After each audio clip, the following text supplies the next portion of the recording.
Agora nós vamos falar um pouquinho sobre a reprodução das bactérias. Então, as bactérias, elas se reproduzem de forma muito rápida e por isso, em poucas horas, vai haver uma grande quantidade de descendentes. A maioria das bactérias, elas se reproduz de forma assexuada. Isso quer dizer o quê? Isso quer dizer que uma única bactéria, ela é capaz de fazer clones, cópias de si mesma, sem precisar de uma outra bactéria. E essa reprodução assexuada, ela é chamada de divisão simples. Em boas condições, né, elas podem duplicar-se a cada 20 minutos. Por isso que em uma hora vai se ter uma grande quantidade de bactérias. Em 24 horas, aparece 5 sextilhões de novas bactérias, né? Então, a gente percebe aqui o quanto é rápido. Olha aqui o exemplo da reprodução chamada de bipartição simples. Aqui a gente vê a bactéria, né? Temos o seu DNA. O seu DNA começa a se duplicar. Onde era um, ele começa o que? A se dividir. Depois dessa camada, ela também vai o que? Vai havendo um corte, uma perfuração.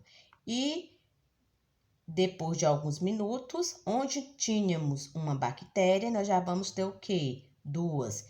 E assim sucessivamente. Então, esse é o exemplo da reprodução chamada de bipartição simples, onde uma bactéria sozinha, ela se divide ao meio, formando 2 novas bactérias geneticamente iguais. E a nutrição? Como é que essas bactérias se nutrem, se alimentam? Então, nós vimos que existe 2 tipos. Existem autotróficas e as heterotróficas. As bactérias vão ser heterotróficas. E depois nós vamos falar, né, do grupo das arqueias. Então, as bactérias heterotróficas, elas se alimentam principalmente de quê? Daquela matéria orgânica em decomposição. Que matéria orgânica é essa? É o resto de comida, é um galho podre, é uma folha que caiu no chão, é uma fruta estragada. Então, aquela matéria orgânica que está ali no solo, aquelas bactérias, elas vão o quê? Elas vão decompondo aquela matéria orgânica que vai servindo de alimento e, ao mesmo tempo, ela vai transformando aquela matéria orgânica em água e sais minerais que vai deixar no solo e vai deixar aquele solo fértil para que uma planta possa se desenvolver. Então, por elas serem capazes de decompor a matéria orgânica, elas são chamadas de decompositores ou saprófitos.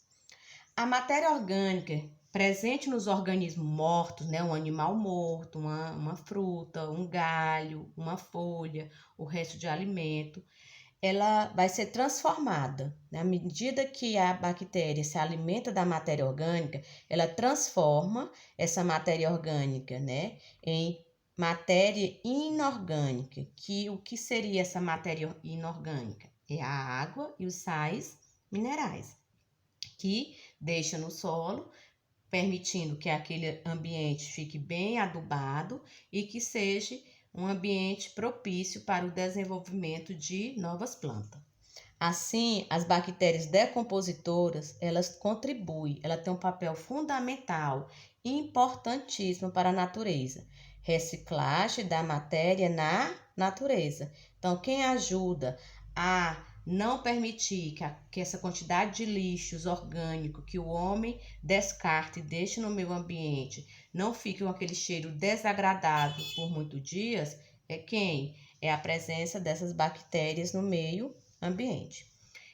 Outra forma de se nutrir é quando essas bactérias podem viver associadas a outros seres vivos. E nesse caso, esse tipo de relação, de associação, onde um ser precisa do outro para sobreviver, é chamada de mutualismo. Então, aqui a gente vê, né, que elas podem se alimentar da forma heterotrófica de várias maneiras. Se alimentando de matéria orgânica encontrada no ambiente. À medida que ela se alimenta dessa matéria orgânica, ela transforma em água e sais minerais, deixando o solo fértil.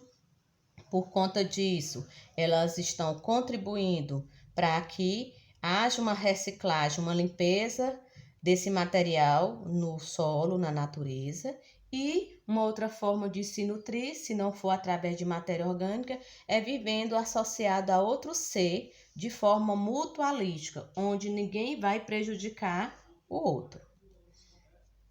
Já as bactérias autotróficas, já está dizendo, ela já não vai precisar de um ser para poder se alimentar, porque ela é capaz de produzir seu próprio alimento, né? Elas fabricam o seu próprio alimento por meio do processo chamado de fotossíntese, tá? Então, essa é a forma de bactérias autotróficas também poder se alimentar.